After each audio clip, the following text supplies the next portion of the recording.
What are Tyla fans called? Colored.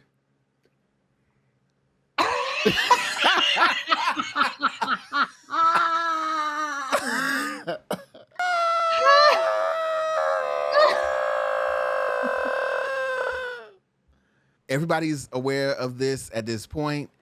Recently, Tyla got her request of being made to sweat, and that's because she had a very awkward interview on the Breakfast Club recently. If you don't know, Tyla is a up and coming South African. Well, she done came, ain't she? Yeah, I she think they got gave her a nominated for a Grammy, Grammy. right? Or she's nominated, or did she win one? I don't know. I think she won. She won? Let me look that I up. think so.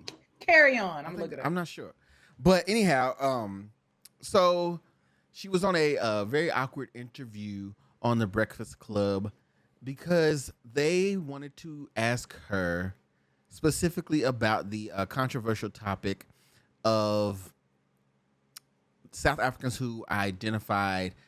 Well, let me put it this way: mixed race South Africans who identified as colored, as opposed to another word that would describe, right? We'll get into the depths of the things, but let's check out this clip real quick and we'll discuss the clip and then we'll start to kind of dissect it a bit. Okay. School me on these debates that they be having about your identity as a South African colored person. What does that even mean? Can we, yeah. Can we not? Por favor. Oh, I like that. We keeping that in the interview too. Shut up, man. I like when they talk from the back and say we can't. I like that. I like that. That's good. That's even better. All right, Tyla. Wasn't that bad, was it? No. No? No. Good? I'm good. Why you guys? Oh, we got some more Because the next label- time. I'm just messing with you. I want you to know this for other interviews, right? When they go in and they tell like the interviewers what to say and what not to say, this and that, that's what makes it awkward. Yeah. Yeah. Yeah. I'm not. Are you awkward? No. I'm not awkward. You want to see all the Like, we questions they told us not to expect ask? what Yo, the leave her label say. alone, man. Stop This it. one must leave the room. Stop it. My goodness. This one must go. I know, it's the worst ever working with him. I work with him every day. Yeah. Well, Tyla's album is Much out success right now. to you, Tyla. Yes, Thank girl. you. Listen.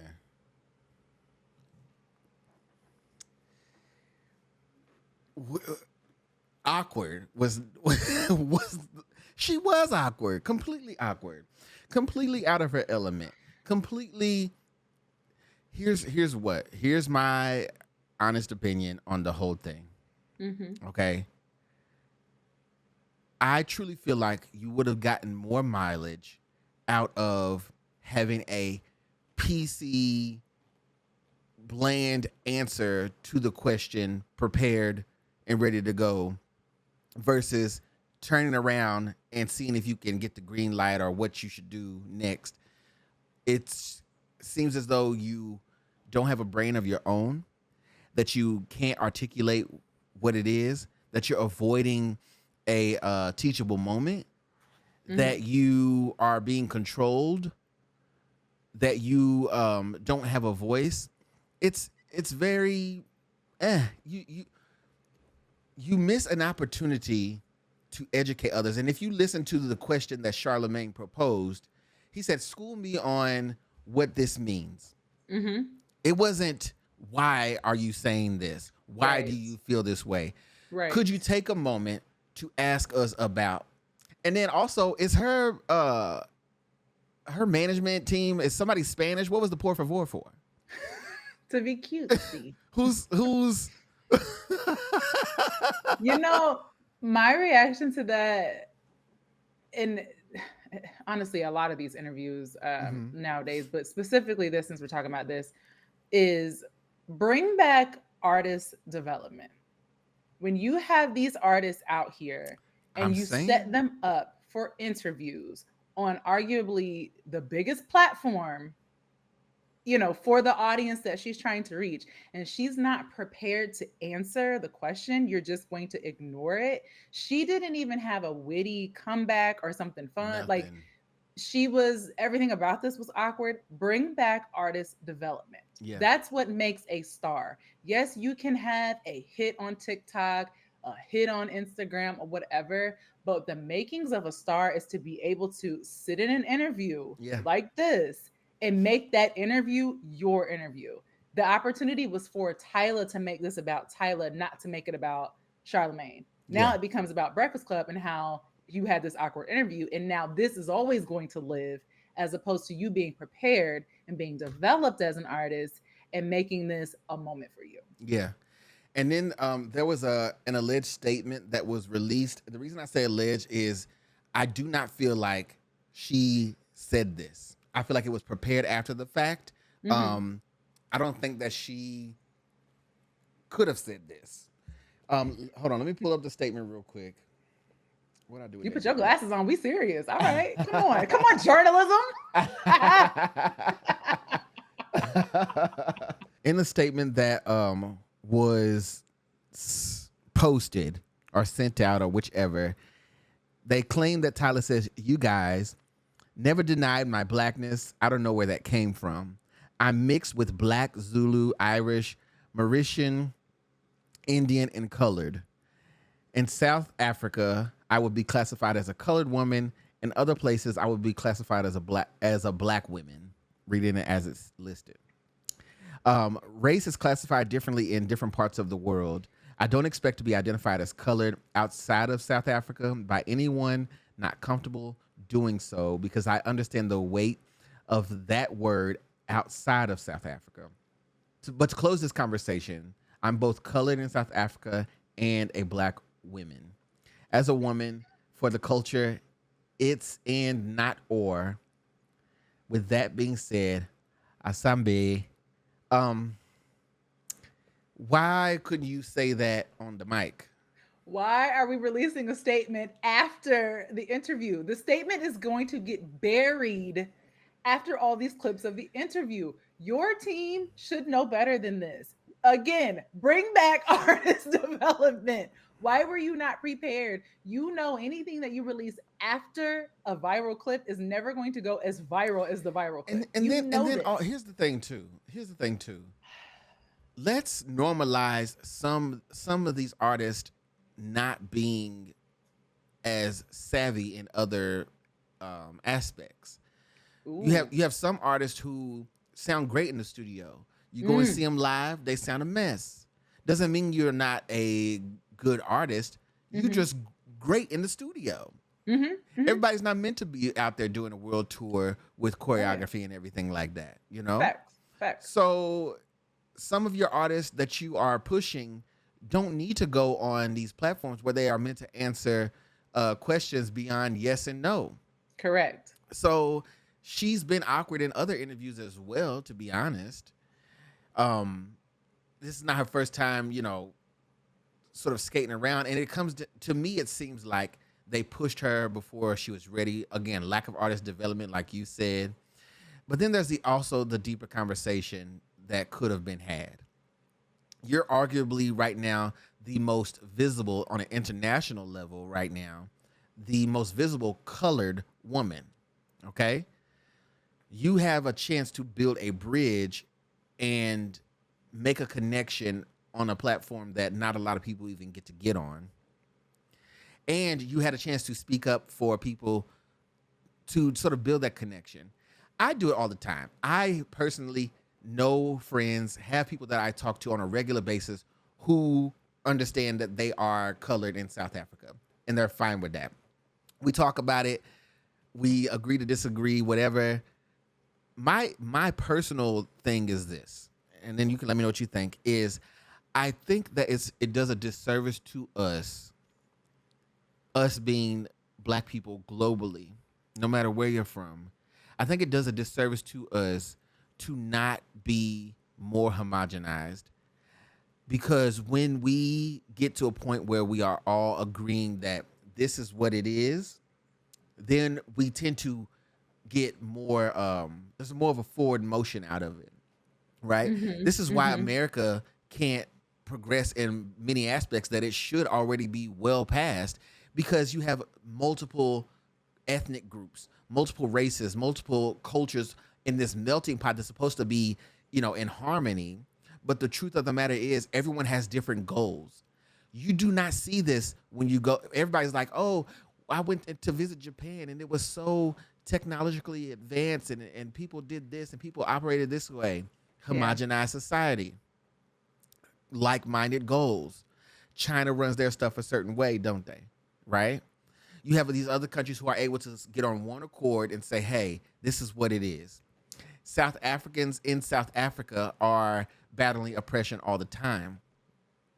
And I say all the time to people, I say, it's so crazy to me how, with what South Africans have faced with racial discrimination and apartheid and everything, how disconnected a lot of them are with Black Americans who have faced the same thing. When truly, if we start comparing notes, we'll be like, oh, well, wait a minute now. We're very much alike. We have a lot of things in common. We both, dislike the same people or whatever it is. You're going to find that common ground. And through that, you should be able to get more leverage out of it. The amount of Black Americans who were, protesting, marching, speaking up and speaking out about apartheid when it was happening is well documented. Yeah. It just seems to me that you have South Africans who would say, you guys don't understand, or you guys are rude, and you want people to, Americans always want to center themselves. And this is not even that conversation. This is not that kind of thing to me. It seems to me that it's more of a moment where we can find a common ground. And so with Tyla's statement that her people put out saying it's not either or, it's and, basically, I am colored and I am Black. That's your answer right there, baby girl. Hey, I grew up, my parents are this. In South Africa, we identify as such, but I know that on a global scale, I am a colored and I'm a Black. That's your answer. What don't you get? It's not as controversial as people are making it seem. It just comes down to the fact that I think people need to find the common ground and say, okay, I am a Nigerian woman. I grew up in Pittsburgh. I don't know. I am a Black woman, but I'm also Nigerian. Right? People forget, like, I had this friend one time that was dating a Latin girl, right? And I want to say maybe she was like from Argentina, something like this. And, someone would say, oh, the white girl that you're dating. Oh, she's not. She's whatever. I don't even think it's Argentina, whatever. But it was somewhere like that. Oh, she's such and such. And I'm like, you do realize she can be white and be from Argentina.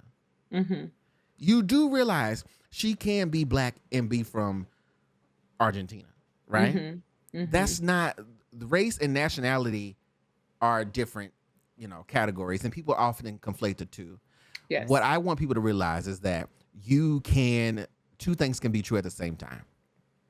You can be South African colored and be a Black woman, and you can answer that question with your back straight and your chin up.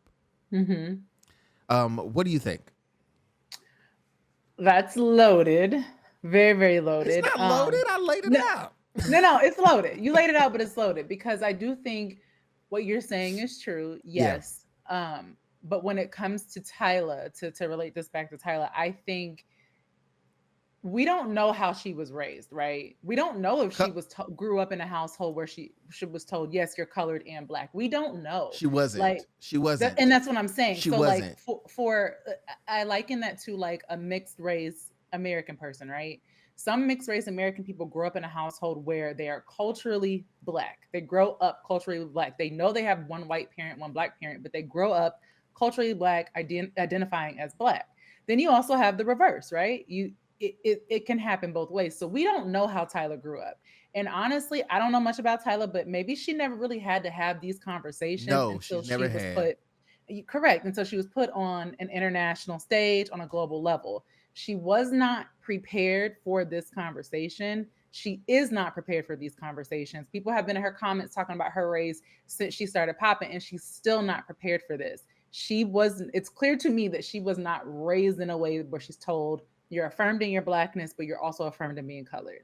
So to continue to put her in these situations where she has to address it, either one of two things. Either you got to stand 10 toes down and give this statement that you gave after this interview in the interview, or your team needs to make sure that they're not asking you any more questions like this. Or let's not go on a global platform where an American platform, let's be clear, a Black American platform where that they're going to ask you this. Yeah. So it's really the job of her team, and I feel like they kind of threw her to the wolves in that way, because this girl's not prepared for that. And I agree with what you're saying about homogenizing and us having similar experiences. I agree with that. However, I don't think Tyla is the right person for us to be having this conversation as a result of, and I don't think she's the right person to speak on. I do think it's unfair to put her as like the poster child for this, because this girl is not ready. She just wanted to make music, blew up on TikTok. Here we are. And I think it's unfair. And I think that sucks for her. And her team sucks, and fire everybody, because y'all keep putting her in these situations. And now y'all done put out this statement, which is a great statement. But why didn't y'all have this ready to go when she pulled up to Power 105? Yeah. That's all. You could say, oh, I have this statement, por favor. Let me read it. Let me pull it out. That por favor got me. I'm sorry. Listen, I was just like, what? Why don't y'all just hand her the notes app and let her read it off of that? Like, why? They didn't have it ready Cut the cameras. Right. Cut the cameras. Let's read the statement. Like, it was unfair. I don't think they should have done that to her, but it's going to live on forever. I think this is a much bigger conversation than Tyla. And poor girl wasn't ready. At all. Shame on her team. At all. Shame.